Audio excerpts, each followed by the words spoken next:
great to have everyone here back online with us for this version of Métis Coffee Talks. So yeah, we haven't done this online show for a long time. It is Thursday, September 23rd. Before we end the show, I'll show you the updated new Métis Coffee Talk intro that I guess I'll do at the end of the show because we couldn't figure out what was going wrong with technology. But anyway, such a pleasure to be with everyone here this evening. My name's Keith Henry.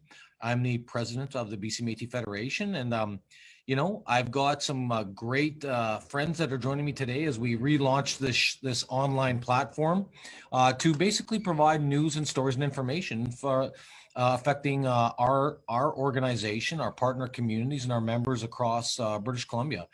So tonight, joining me tonight, I've got our Vice President, Renee Therian. He's joining me live from Terrace, British Columbia. So Renee, do you want to say hi to everyone before we get started this evening? Hi, everyone. It's nice to be on the first Coffee Talk. It's definitely well missed. It's been on for a year and a half, and now I hope it's here to stay. So Renee, yeah, it's I jokingly said before the show, we're back by unpopular demand. I guess maybe we were popular back in the day. Oh, I think we were, because a lot of people that's where they used to get their information from. And I think that's what they're missing. Yeah. Well, what I want to say, thanks, Renee. I know you've been around the organization from the very inception of us. So it's hard to believe 10 years later, here we are. Hey, it's 2011. 2011 already, holy. Yeah, it's been 10-year anniversary coming up. Yeah, it's crazy. It's been 10 years, has gone by so fast. Well, Renee, I'll ask you a few more questions later on about what's going on up in Terrace, of course, with the Métis people in their community up there in a few minutes. But I'll come back to you. I want to bring on next is our good friend. He's also part of our cultural package at the BC Métis Federation. He's a board member. He's a well-known Métis fiddler. You know, one of the better ones in this country. Absolutely. I better not say the best because someone might get mad at me if I say you're the best. So who knows? But JJ LaValle, how you doing this evening? I'm great. It's nice to be part of Coffee Talk. Hello, Renee. Hello. How are you? Good. Yeah, very nice to be here, Keith. I got the fiddle all warmed up, and it's raring to go. So where are you joining us from today, JJ? I'm at home here in Surrey, BC. Okay. Yeah. All right. Well, you look like you're very Métis-ized this evening, so that's great. I'm representing with this new Métis hat here. Yep. And yeah. And what's that red thing behind you? That there is the sash, of course. Yeah. Usually the fireplace hangs as stockings for Christmas, but yeah, we're putting the sash there for tonight. All right. Well, hey, why don't JJ, you start off, you know, part of Métis culture, as we know, was the Métis fiddle. And why don't you start us off with a song as we get Métis Coffee Talk rolling? All right. How about that? Everyone knows this tune. It's called Big John McNeil. Hey? Tap your feet at home if you like, and go ahead and dance in the kitchen if you want to do that too.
Well, JJ, that's some pretty fancy fiddling over there in Surrey this evening. Awesome. I knocked the switch right off my fiddle. Look at that. Well, yeah, I saw that. So, you know, JJ, how long you been fiddling for? I know a lot of people know you, but maybe some watching tonight don't know you. I've been playing well. I can't tell you how long. I'm not that great at math, but I started when I was 23 years old. I started later in life playing the fiddle. And so what brought you though to playing the fiddle? Like what was the event that changed it so you wanted to learn a bit more about your Métis culture? Yeah, well, I was, I kind of knew what Métis was and who I was. I was learning. And then at the time, a fellow by the name of the Honorable Yvon Dumont, who many of you here know, he was a friend of my grandfather and a friend of the family. And he approached me a few days before my 23rd birthday. And he says to me, he says, you play guitar, you play fiddle, or you play guitar, you play bass, you play all these instruments. How come you don't play fiddle? And I said, well, I don't have one. So he called me over the day before my birthday and he handed me this fiddle in the case. And he says, if you learn how to play this, he says, I'm giving you 3 months. He says, I want you to learn how to play it. And if you don't come back to me in 3 months playing a tune, I'm going to take it back, he says, and give it to somebody who wants to learn. And that's how the story went. So he actually has me that very, if anyone knows Yvon Dumont, he made me record what I could, And I was trying to play Rubber Dolly. It sounded more like strangling a rubber hose or something. But I was playing that. And so he took a recording of me the very first day. And then I came back in 3 months and I knew how to play Rubber Dolly on the fiddle. And he took a recording of that and the recording is night and day. And he goes, well, I guess you're learning how to play, so you get to keep the fiddle. Nice. Awesome. Well, we're going to come back to you throughout the show. Get ready for a couple more tunes so we can mix up some of the news and stories with some good old Métis culture. So awesome to have you here tonight. And I know you'll be sort of hosting with me on these shows. So thanks for having me here or having you here. Oh, thanks for having me. It's going to be great. Yeah. So Renee, I want to come back to you for a minute. Yeah. So, you're a pretty good fiddle player in your own right up there in Terrace, British Columbia. Well, I play a little, yeah. Where's your fiddle tonight? Do you not have your fiddle handy? I do, yeah, yeah. Well, we might have to convince you to crack a tune here at some point throughout the show. But, why don't we start? One thing that we want to do with Métis Coffee Talk is really just continue to profile people like JJ and yourself that have dedicated your lives to, supporting our community. I mean, you do a lot of work. You've been involved in the Métis movement for several decades now. And Renee, let's just let hopefully people get to know you a bit better tonight. Why don't you talk about where your family's from and what got you into Métis politics? Well, actually, we're from a little town east of Winnipeg, a little town called Richer. Maybe it's 300 or 400 people. And then my grandfather came up in 1942 during the war. And then he used to tell me, you might as well come to BC. That's where the big trees are. And of course, I wanted to knock them down. Anyway, so when I was 16, I came up, found a job. And of course, there was all kinds of work.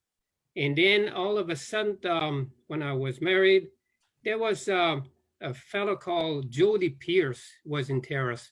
And there was a Métis supper. And I says, let's go and take a look what them guys are up to. Because I didn't think I was one. And then when I called my mother, I said, are we Métis? She said, no, we're not. Anyway, so we went and I got I was elected, believe it or not, that night. And then I got my genealogy and then all of a sudden, here we are, we're Métis. Well, yeah, it's often the story, people, it's funny because I hear some people say, oh, well, that shouldn't happen, but they don't realize you're the story that we kind of jokingly joke about it. But, we listen about, you said, what your mother, or in my case, that might've been like my grandmother. That was something they hid. They didn't want to say they were Métis or they were half breed or they were, indigenous was never the word back in the day. It was either Indian or another sort of past term they called it, but that was very real and the impacts were real to disconnect us from our culture, right? I mean, it's just the story of a lot of our families. I mean, how do you think, what was it like for you to find out later in life? And I know obviously you've got strong, Métis genealogy from Manitoba.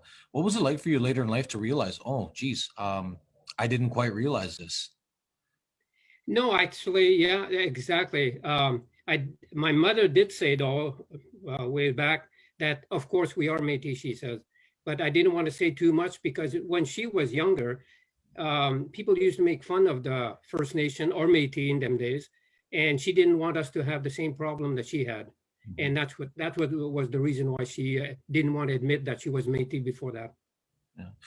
So one of the things that people know you very well for in this province is you've become quite, another well-known Métis fiddler, one of the, more iconic fiddlers that we've got. What got you into Métis fiddling? Actually, my dream was to learn to become a guitar player. And my mother, my grandfather passed away 3 months before I was born. So my grandfather told my mother, she said, "We need a fiddle player." She says, "I'm packing one." And the rest is history. Wow. Yeah, it's unbelievable. Yeah, and I'm the only one that plays the fiddle in my family or even the relation. I don't know why and she used to send me some tape. She said, "You need to learn how to play the fiddle. Your grandfather, my father," she said, "she played and you got to learn them tunes." She couldn't play, but she could hum all them tunes. And that's where I got my start. Right. So what does it mean today for you now? You're involved in the local Métis community up in Terrace. I believe the name is the Skeena River Métis Community Association. What do you do with the organization there? Well, in Terrace, I'm the vice president and Elizabeth Pierce is the president, and we get along real well. We work together.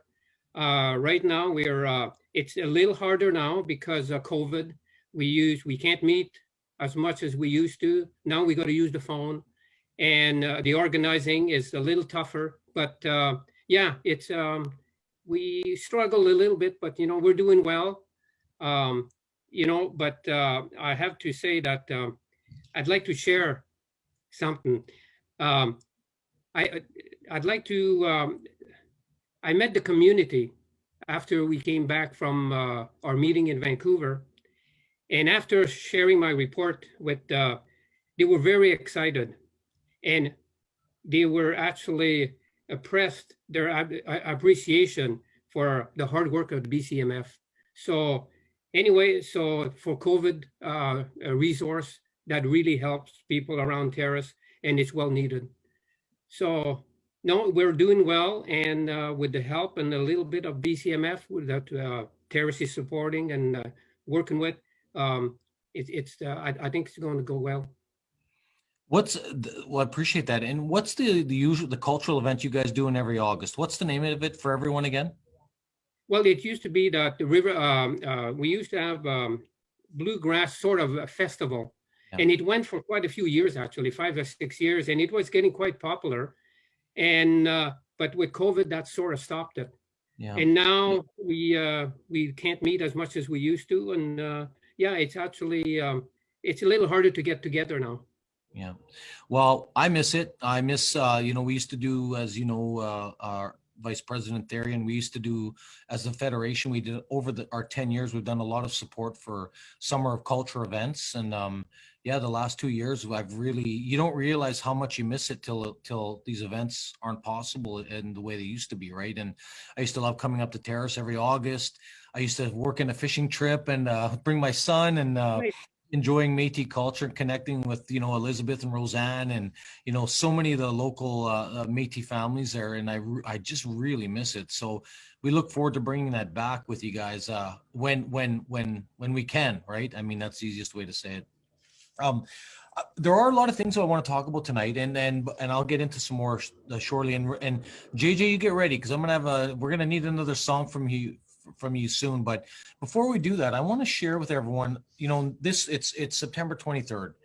In exactly 1 week, we're going to be obviously dealing with a new national day, right? The federal government has approved that September 30th will be a federal holiday in honor of the residential school survivors and the children that were impacted by, and families impacted by residential school. JJ has been a tremendous part of our team for some time now. And I just want to bring back to, we've been working JJ we helped put a video together here not that long ago with JJ about sort of what was happening with residential school survivor or with residential school. And it was a song that he created a few years ago, and he put it back together for all of us to hear. And I want to play that and I want to talk about some of the residential school issue to remind people what September 30th is about. So just give me a second. I'm going to bring it back on here.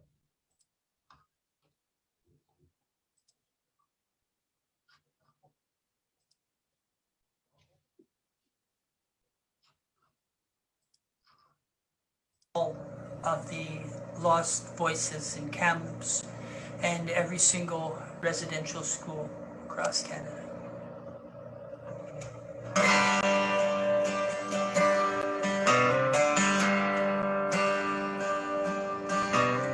Why did you have to do those things you done to me? I was just an innocent child. Why couldn't you leave me be? First you took me from my home and my family, and you told me not to speak the language that was taught to me. Why did you do what you've done? Now my innocence is gone.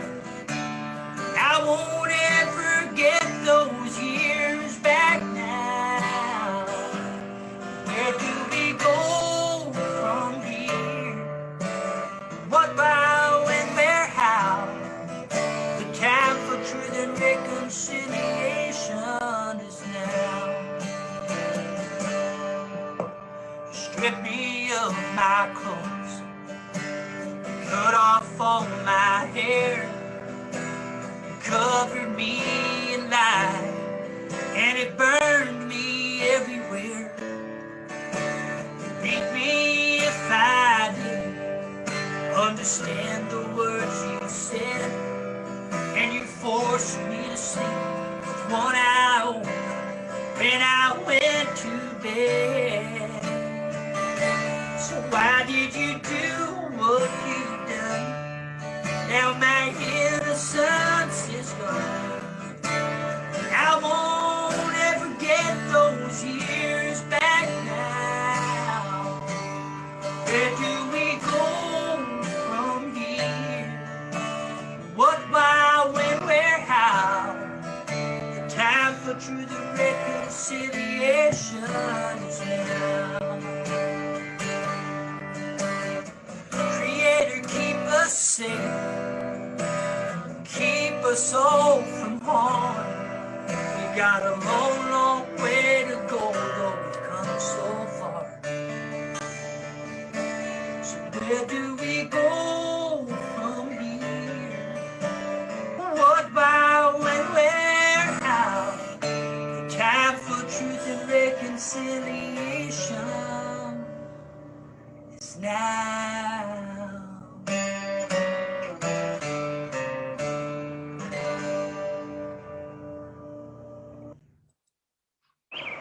Oh, let's forget that.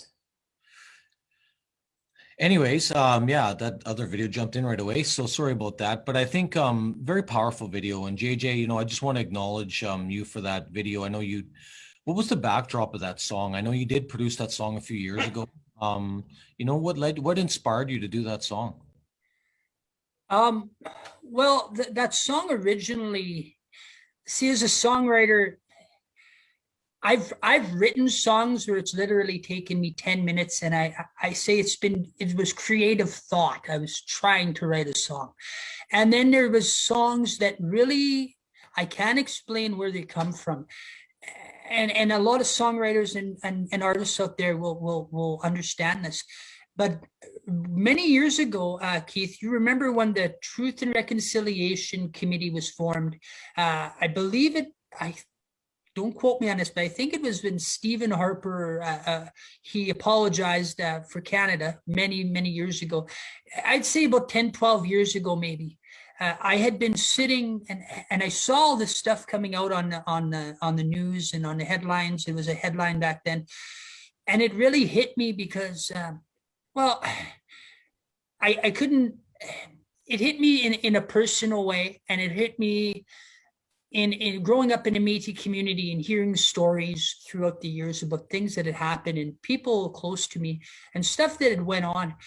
And I went to bed and I was having a hard time that week. And I remember waking up at 3 o'clock in the morning, and I had a lived at the top and I had to go down. I went down into the basement so I didn't wake anybody up.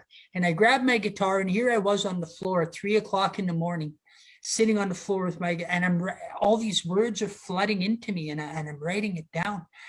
And next thing you know, I had this song, and it just kind of sat there. I never recorded it. And I just, because it was a touchy song, it's hard for people to hear, and it speaks so much truth. And for some reason, whatever spoke to me to write that song and come up with it, I knew eventually the time and place would be to release it and bring it out. And I think it's important. It's relevant stuff, and it's stuff that we need to talk about. It's a topic that makes people uncomfortable, and it should make you uncomfortable because it wasn't right what happened.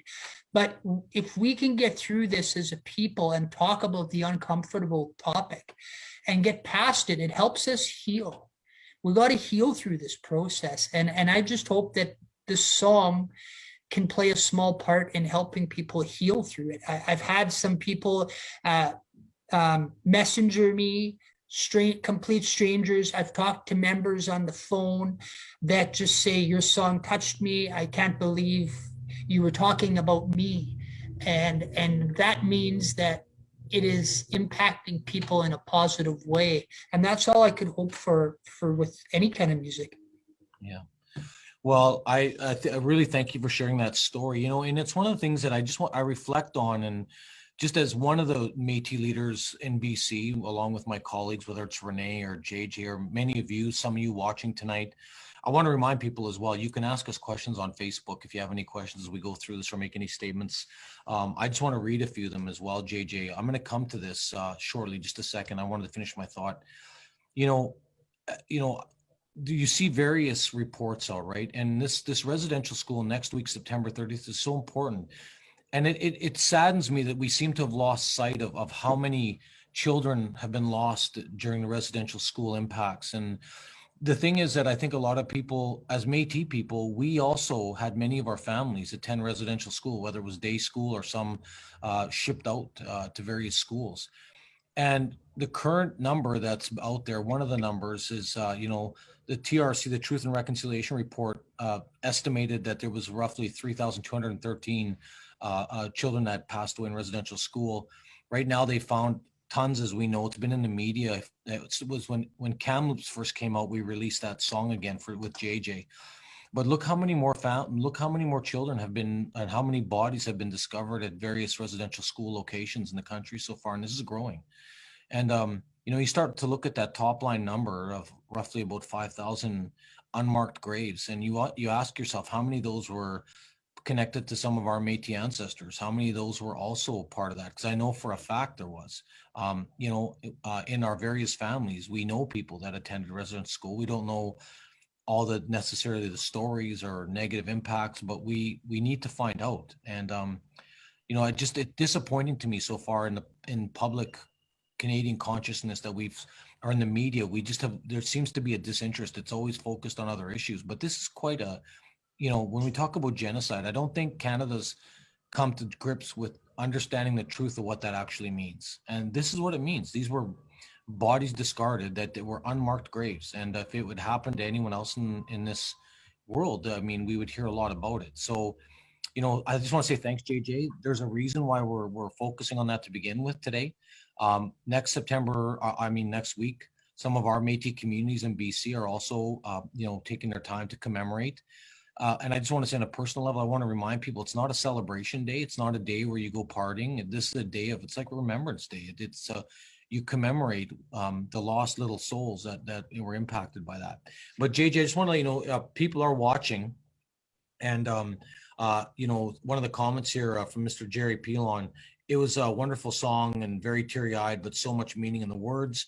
And speaking for the ones that passed and also to the survivors, the voice is needed to be heard so much more, or much more. So I don't, thanks Jerry for writing. I think that's important, and it's important we hear that amongst our membership. These are important issues to talk about, and it's important for us to support each other. So just want to say how much I appreciate, and these are the hard facts of it. Renee, your family experience, was there any residential school things that you are able to share, or families you know that may have been impacted growing up in Manitoba, or was that an issue for the smaller communities in Manitoba where you grew up? Well, my dad went to residential school, but he never wanted to talk about it. So really, that's the only one that I heard of, but he never wanted to talk about it. Yeah. Obviously, Renee, I know that your own school experience, right? I mean, people, I just think hopefully understand how important it is that this did impact Métis families as well. And I think that's what I'm just trying to make sure that our people watching tonight realize September 30th in a week is a very important day for all of us for a lot of reasons.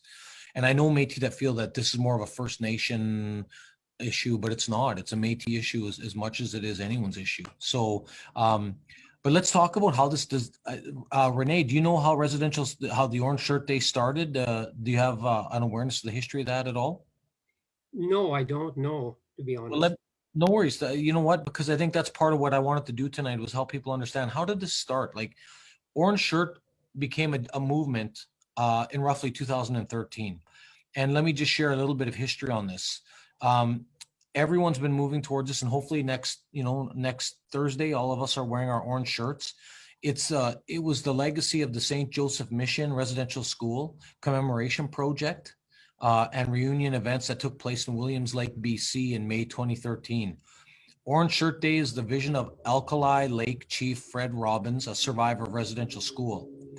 The orange shirt represents the story of Phyllis Jack, or Webstad, who on her first day at residential school had her bright new orange shirt taken away from her.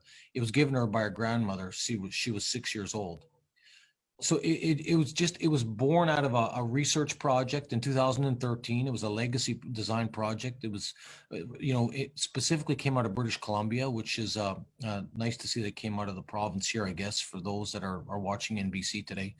And it's just really, I want to make sure everyone understands how this came about. And it took a number of years. It was from this grew a bunch of ongoing conversation around the murdered and missing Indigenous women work that was done, the Truth and Reconciliation Commission. And one of the recommendations within the 94 of the TRC, released a few years ago now by former Senator Sinclair, one was to designate September 30th as a federal statutory holiday in recognition of residential school survivors. And so that's been accomplished, I'm thinking, but I don't know if at the time Chief Fred Robbins realized the movement that he would start. So it's nice to see where it is today.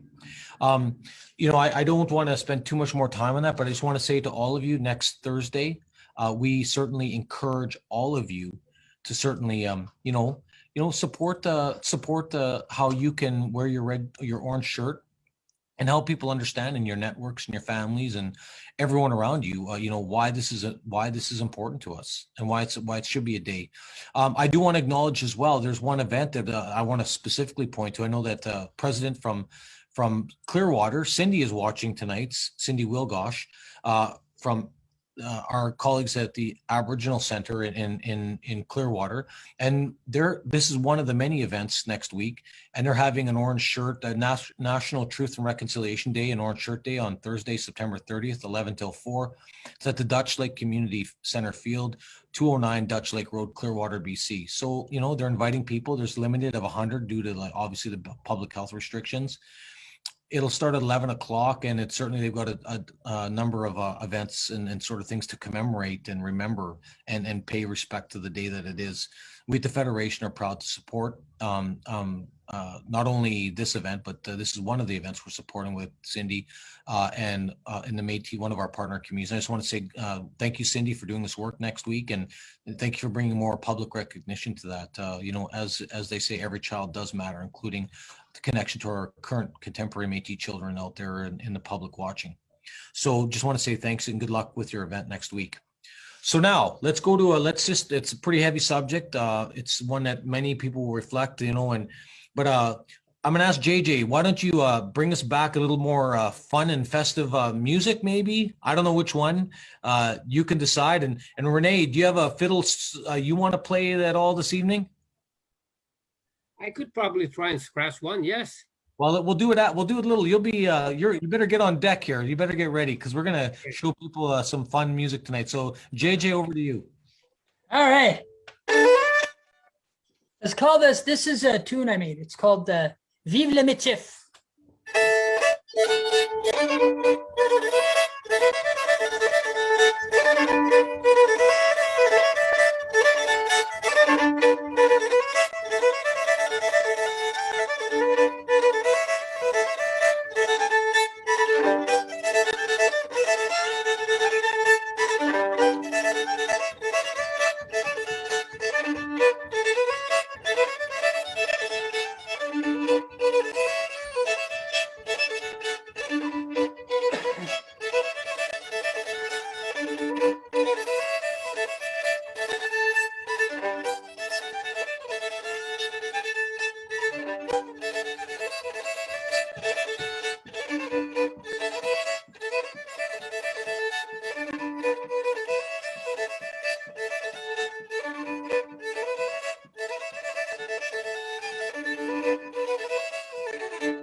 Right on, JJ. Right Very on. nice.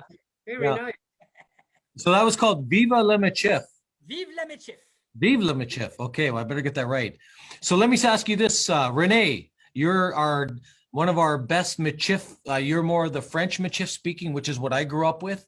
But we've got a new tagline. You can see it behind me on our banners. Why don't you tell everyone how to say that? Les temps passés, les temps qui viennent. And that means? Yeah. Well, now I got to translate it. It's right here. It's right here. It's right on the screen. From our past From our past to our future, right? Right. Les temps passés, les temps qui viennent. From Awesome. our past to for our future. All right.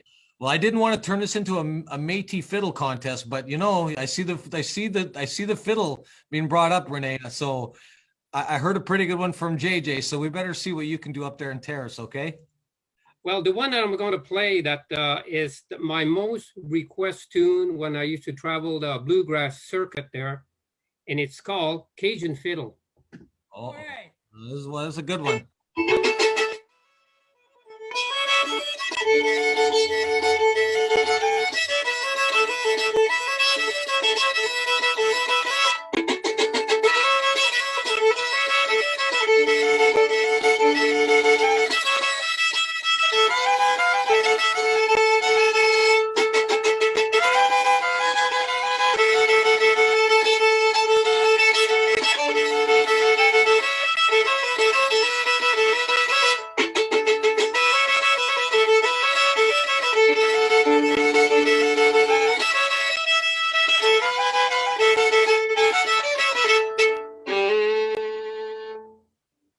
Wow. Right on. Some Cajun fiddling. Wow, forget the rest. I don't know why, but that was the most request tune. It's got a lot of, it's good tempo. It really picks up a room, right? So anyways. It's sort of Cajun type music. Yeah. Awesome. Well, thanks, Renee. So you're Renee, have you seen our new newsletter? We came out with an updated newsletter. I hope that members have seen it from the BC Métis Federation. I'm not sure if you've seen it yet. No, I haven't. Oh, I better quit asking you questions. I should have prepped you a little bit on these questions. So I'm sure everyone has seen, the Federation. We've been a bit low key this last number of months. We've been trying to reorganize, regroup, pardon me. And we've launched our new website. I know a number of members saw that and attended our special general meeting not that long ago.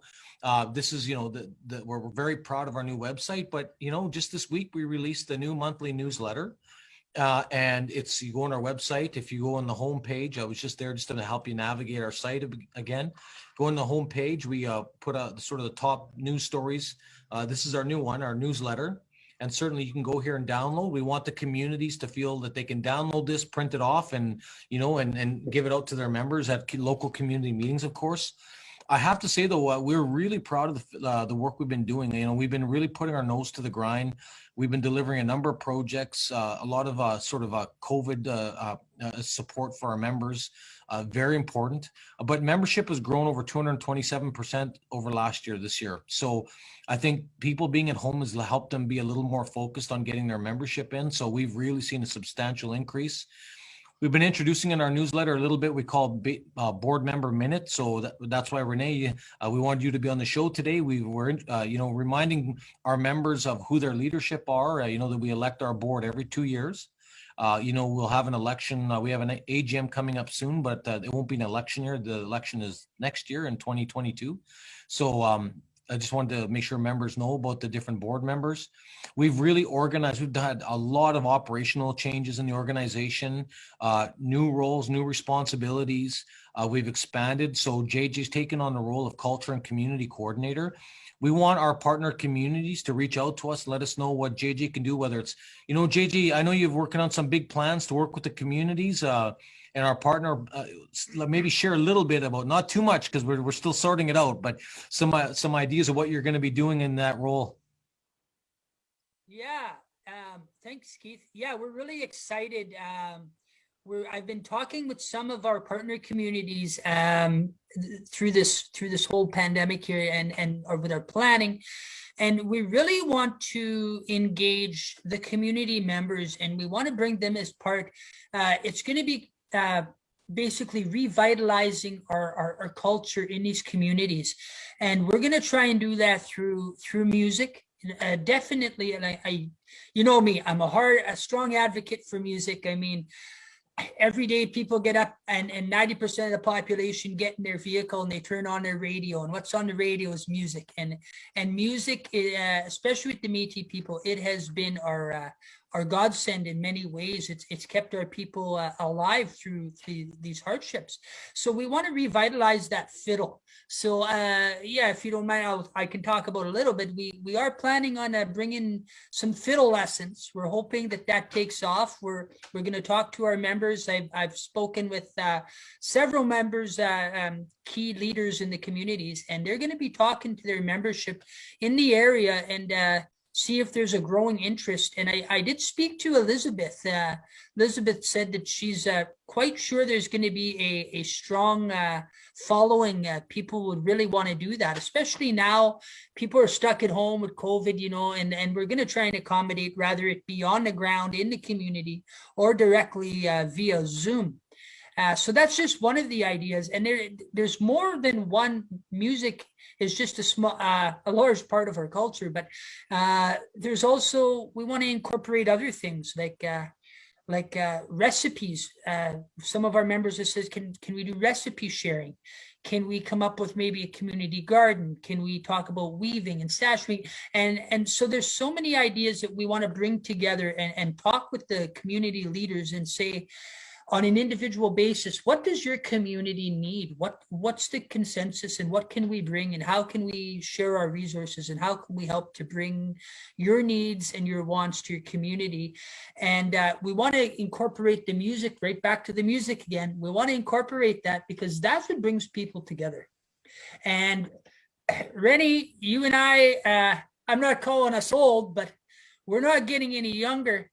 No, we want this music to last for another 150, 200, 1,000 years. We want this fiddle music to keep going. So we want to start bringing up some younger ones, and we want to keep passing on this tradition of the Métis fiddle and the Métis music, so future generations can share it and keep it alive. It's like the language. You've done some wonderful work with the language, and that in key with the music, it's exactly what we need to do. And I'm really excited to hit the ground running, Keith, and try and get some of these projects up and running in the communities. Perfect. So just bringing us back to the site for a second. So that's one of the new roles we've implemented. So now JJ's taking on a really significant full-time role with us to do that. We're expanding in the area. We're involved in a number of industry projects, whether it's TC Energy, North River Midstream. There's a number of projects. We're leading engagement, new traditional knowledge studies. We're doing a ton of work around employment and coordination. I can't stress enough, if members are looking for employment, we have a coordinator on our team now, and you can certainly email Karen. All our contact information is on our website. We've helped place roughly 70 people to employment in the last few months. So I know a lot of people have been hit hard by COVID.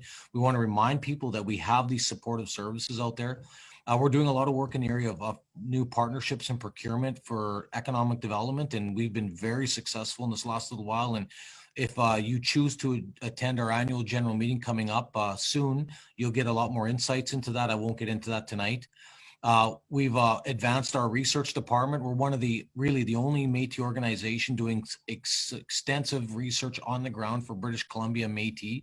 And we feel very proud of that. Our research director, Joe Desjardins, is working with Dr. Bruce Shelby, and we've now brought on a GIS consultant who's helping us with that, map things out and continuing to build that really historic understanding of our families and their experiences as in this area of Northwest that you might want to, before it was British Columbia. JJ talked about it, our director of Michif language. So Renee, as our vice president, also has the portfolio for Michif language. We've done extensive work that some of you may have seen. It's talked a bit more in the newsletter, but a lot of work with our team, and we're expanding our team. We're doing a lot around curriculum development per se. Maybe Renee, just a quick commentary on that, your role with Michif languages last year, and how we've taken a totally different approach to helping to teach Michif language and the dialect we've decided on. Okay, we started with Michif language kindergarten to grade 6, actually, and that went well. It was an eye-opener for me, actually, because I had to learn so much. And I had the pleasure to work with an awesome team, dedicated Métis on that project. So no, it went well. Everybody worked hard. The curriculum was wrapped around these stories to begin teaching, learning, and children and adult basic word of Michif French. So we did good. We finished that one, and now we're on the phase 3, Michif language curriculum, grade 7 to grade 12. And we're doing good. Jeannie is on top of it, and we have somebody else working with us. Her name is Helen, and I think we hit the road running. Awesome. Well, certainly very much appreciate the work you guys are doing in Michif language. And again, we'll get a lot more insight at our upcoming annual general meeting that then we'll share a bit more of the tools. And I would just encourage people to watch our website. A lot of this information is posted in other areas. We're continuing to implement our child welfare systems. Unfortunately, we're dealing with members that continue to face serious challenges. A lot of us, I won't get into the confidentiality of some of the clients and some of what our membership are facing dealing with MCFD and the non-Indigenous sort of industry, but it's really, a lot of people compare this to the ongoing impacts of the residential school. They're doing it through another system, right? They're taking children out. And I think we have a lot of families that are dealing with that. And we just want you to know we are trying our best to work through this. We're trying to raise this issue of making sure that the BC Métis Federation is involved in those situations, and that we have other solutions before they start removing our children and putting them with non-Métis families. But there's other issues with that, but I just want to say that's a big one for us. And I won't get into too much more, but our director of communications here obviously is on the line here with Cassandra. She's a new member of our team, and we're super happy to have her on board. She's a Métis person too. We were happy to look out to the network and find a Métis person that's trying to continue to connect with our culture and community. So it's great to have her here. So, and on that note, I just want to remind people, we are looking for 2 positions right now in our newsletter. It's there, and we've been posting it. A finance clerk. We'd love to hire a Métis finance clerk. If you have friends, family, people that want to work with our team, we're expanding. We got a number of new programs and services, but that means a lot more accounting. So it's it's not my fish. It's not my kettle of fish, if you can say it that way. But we're looking for an accountant or a finance clerk that can help us with finance, and we're also looking for another industry engagement assistant. So and the finance clerk would work in the office here in Vancouver. The industry engagement assistant could be a combination of working some in the office and remotely. So, we hope people spread the word, come join the Federation team. We've expanded, we've grown, and we're going to continue to grow. We've got a lot of exciting things in front of us. So, the newsletter goes on to talk about things like we've already talked about tonight, so I won't say much more, but, I do continue to urge us all to recognize next week on the 30th with National Truth and Reconciliation Day.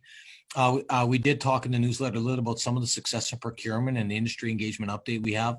I'm really happy. I just want to say one particular group I'm super proud of. They're a Métis company out of Kamloops, Mar West. They've been awarded a lucrative pipe hauling contract, and site was awarded 2 contracts.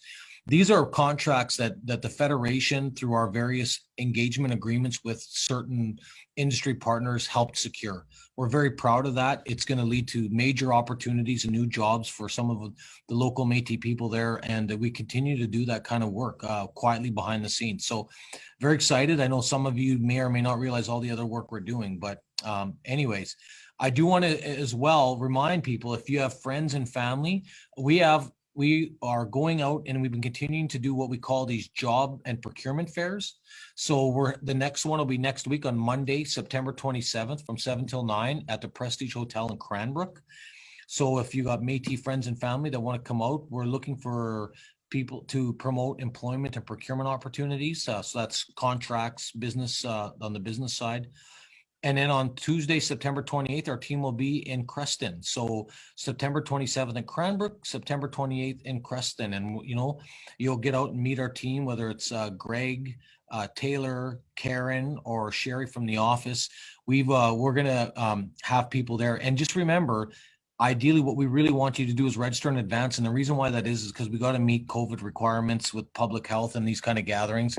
And it's you can see how to register in advance, g.missouri@bcmétis.com.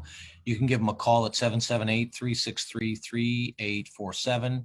And if you want to learn more, you can go to the website and /jobs. So very straightforward. I also want to continue in the newsletter. We continue to promote things like membership, right? I really hope people are continuing to want to become members. We've been seeing 227% growth this year compared to last year at this time. We are growing and expanding. We just encourage people to get their membership. And finally, on the newsletter, we do talk a lot about the COVID-19 community support. Right now, we are absolutely pushing as hard as we can. We're helping about 350 families directly at the Federation with food security. This has really been a process we've been working on. This is the 3rd round of support we're providing to families that have lost jobs, that are in financial need. And we're working, we have a coordinator following up, calling those families, reconnecting, making sure they have things changed. Do they not need the resources? Because we got other families that might need it. Just let the coordinator know. The name is Kevin. That'll be getting a hold of all of those people. He should have had phone calls already. We've also provided some COVID relief funding to our partner communities, and those checks have been sent out or being sent out as we speak. So there's 2 ways we're supporting the members directly, and it's about $300 per individual in that case for food security, and then the other is $6,000 to the partner communities to help them support their local needs of those other members that may or not have our Federation card. So, we just continue to encourage people, get membership, be involved, let us know what's going on. I guess I shouldn't have said finally, because I do want to acknowledge, I didn't want to get too much into this, but in the newsletter, we do a piece on research, and thank you, Joe Desjardins, he's our director of research. He's doing tremendously exciting work around, again, repatriating a lot of the knowledge of the Métis people and our families in this province. And Joe's going to join me next month, and we'll get more of an update specific on the research, but we're very excited to see Joe take this on full time with his team. And, he's working on this quietly all the time, and he's been doing and amalgamating all this data and information and making history exciting. Well, for him anyways. It's a very important work, Joe. So thank you for the work you're doing. And all joking aside, we really appreciate it. We know how important that work is to the future of what we do in our place in Métis and as Métis in this province. So, that's it. I just encourage people to get out, read the newsletter if you haven't seen it on our site. I encourage you to download it, print it, and I encourage our partner communities to have it out there with their to their members at their next local meeting. So that's really sort of it on the newsletter side. Lots of information there. I didn't want to go through too much more of it in the interest of time. But, I do want to acknowledge that. I want to thank people. We have quite a few. I don't know if you guys are following along on Facebook there, Renee and then Joe. But we had someone tuning in from Manitoba. We have someone tuning in from Alberta. We've got some people from different parts of British Columbia, northern British Columbia, some old friends and family on here. So it's great to have everyone that's been following along. So yeah, it's I guess Métis Coffee Talk was missed by our core group here. But Renee, why don't we come back to you for a few minutes, and then we'll get you to do. Can you give us one more Métis tune tonight? I can, yeah. But first, before we do that, so you've volunteered a lot of years. So, you've been rarely compensated for the work you do. What drives you to stay involved in the Métis organizations and contributions to our culture? What keeps you going? Well, we got to keep our culture and our language going, and being a Métis, yeah, it's pretty well. So far that's what I'm living for, and what my mother and my grandmother went through. I didn't witness all of that. But being a Métis, it's I'm proud of being a Métis. Nice. Well, why don't you, you've been a vice president with me for a long time. I just want to acknowledge the countless hours of dedication you've brought forward. And as an elder, I respect the work you do, and I just really appreciate all your efforts. I look forward. I know we're going to be I'm coming up to Terrace, I hope one of these days, hopefully, and going to meet with the Skeena River Métis Community Association, Elizabeth and the board and yourself. What's I know it's tough because you mentioned COVID. How are you guys getting through up there right now? How does COVID impact you guys? It is impacting us right now. We're trying to find a venue where we could host it. And right now they're putting a limit on it. So hopefully we could find one that we could have at least a few dozen, so we could have an AGM, so we could invite you and to chair our meeting. And yeah, we're actually looking for that. Nice. Well, always happy to go up there. But Renee, we got to get one more fiddle tune out of you today. So, and then JJ, you be ready on deck, because we might have to do some judging here. I don't know how I'm going to do this. I got to like you both because I got to work with you both anyway. So, but what are you going to play for us, Renee? Right now, this tune here, I don't know where I got it. I don't know if I woke up with it, but it's a little tune that I've been practicing for the last couple of days just to see if I'm able to play it. And there is no name for it. At least I never found it.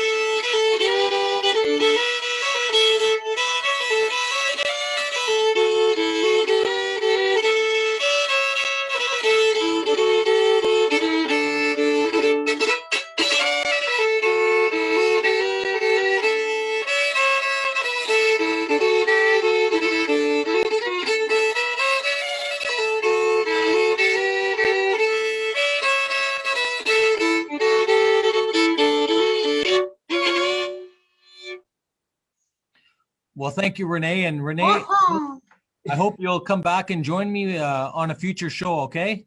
Yes, definitely. Thank you for inviting me. Any final comments you want to say to everyone watching tonight? Well, I think a lot of information was on this coffee talk.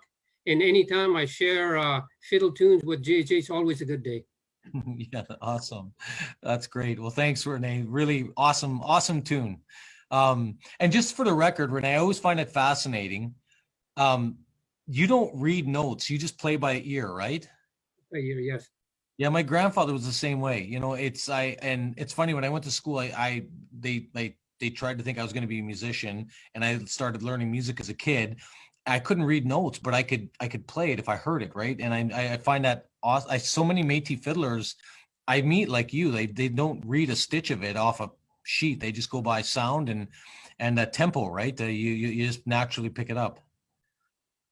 I guess, I don't know, it's a little bit of practice, and I guess get used to it, I guess. I don't know. Can't explain it. Yeah. Well, it's funny. I remember reading music when I was a kid and I was like, I don't understand these dots and bars and I have no idea what this means, but play it for me once, I'll remember it. And I noticed that about you. You're always, that's how I watch you. I watch how you do it. So that's amazing. So thanks for sharing your talent with us, my friend. You're welcome. Yeah. JJ, I don't know. That's a tall order now. It's, Renee's kicked off two pretty good tunes. I mean, we'll try and end the show shortly. So what are you going to finish off with us tonight? Well, I just want to reiterate on what Rennie, you were saying about listening and stuff. When I was really small, I used to watch my uncles and stuff, and they used to play music, and I'd say, I want to do that when I get older. And they'd look at me and they'd say, then listen. Right? Watch and listen. And that's exactly how a lot of us do. I mean, I can say to Rennie, hey, Rennie, did you hear this tune? And I'll just play something on the fiddle. And he'll say, oh, yeah, I've heard that. And then he'll grab his fiddle. And it's exactly how we do it. I don't know how we do it, but I think it has something to do with just listening. And it also having the music in your in the blood, having it in your soul. That's something that you can't buy with money. I'll tell you that. Okay, so what are you going to play for us there, Mr. Valley? Jimmy's Breakdown. It's another one of my tunes that I made. I dedicated it to my grandfather, Jimmy LaValle. He had over 20 kids with my grandmother. So here you go.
Wow. That was pretty good. It kind of reminds me of the way I used to play. Hey, you know what? I keep telling you, we got a jam. It won't be much of a jam for me, but it'll be a good jam for you for sure.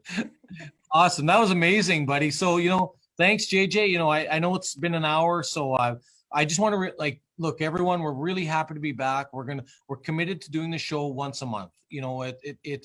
We feel that that's the appropriate amount of time. I hope you got reminders of things like membership. September 30th, Truth and Reconciliation Day next week, how important that is. We want you to get involved with our culture. We want you to understand how the Federation is growing. We do have an annual general meeting coming up, and on the next webinar, I'll certainly share more details on that. But a lot is changing for the Federation. We've maintained new relationships with the federal government that we've kept pretty low key because we just don't want to get caught up in negative politics with the other organizations out there. We've engaged in new discussions with the province of BC. We've never been more stable in terms of project and funding support. And we've done a lot of economic development that's actually going to help us be quite a bit much more sustainable than we ever have been. And 10 years ago to where we are today, what a journey, what an incredible, successful journey it's turning out to be. And I tell you, I'll end the show with this. What we're trying to show everyone tonight is how important it is for culture. The Federation's number one value is to support culture, whether it's language or music. We're trying to incorporate, like you see behind me, le temps passé, le temps qui vient, or the way people say, which is proud to be Métis, right? And we're trying to help people understand that that's what really this is about for our Métis governance and our Métis and what we do. And if we don't do more to support that, then really, what are we? And I think hopefully you're seeing that in the kind of work you're seeing here tonight. we're not perfect. We're working our way through governance, and we're working our way through stabilizing organization, but a lot is really going in a good direction right now. And we just hope people want to get involved and see and become part of a really positive cultural movement. The last big project I'm going to talk about before I call it a night is the fact is, I've talked about it a little bit at the special general meeting. We're making considerable strides on what we call Project Coming Home. And I know there's discussions by various organizations to do something in terms of cultural centers and things like that. But we're not waiting for government or anyone else to do it. We're working on a project that's going to bring a cultural center to British Columbia for our people, and something we hope can be made for the public. So we're very excited about that. I don't want to overcommit right now because we're working our way through what that's going to look like, but we're extremely, extremely proud of what we're going to try and do on that. And so hopefully you'll want to be at the next AGM to hear a little bit more about what exactly does that mean. So yeah, with that, JJ, any final words you want to say to everyone? Yeah, well, Renee, it was awesome seeing you and listening to you play again. I still remember our last meeting there when I brought the guitar and the fiddle and we got to jam. That was really fun. I can't wait till we get to do that again. And Keith, thank you for having me on the show. I just want to say to our members and everybody out there watching and listening, shoot me an email at j.lavely at bcmétis.com with your comments. If there's something you want in your community culturally, if you need any help culturally, if you have any ideas, we're here. We want to help, and we want to hear your comments. You're on the ground in your communities, and we want to know what you think you need there. It's easy for us to guess what you need, but we want to hear right from you. We want to hear directly, and we want to help the best we can. So go on our website and shoot us some emails. Let us know your comments and how we can help, because we're here to help. Perfect. Renee, I know I said before, but any actual final comments you want to say? Sorry, my friend. Well, no, thank you for having me again. And anytime that I could jam with JJ is always nice. So next time I'm in Vancouver, I'll definitely drop in. Well, yeah, it was a pretty fancy show tonight. I don't know how we're going to top this one. I don't know if I can play a recorder on the next one or not, but we'll figure something out. Anyways, thanks you. Yeah, the spoons. I can figure that one out. But thanks, you guys. Great night. Really appreciate everyone being here. Follow us on Facebook. Sign up for our email distributions, and yeah, look forward to talking to everyone soon at our next Métis Coffee Talk in October. So for that, my name's Keith Henry. I'm the president of the BC Métis Federation. Have a great night, and look forward to seeing you out on the Métis trails. Good night, everyone.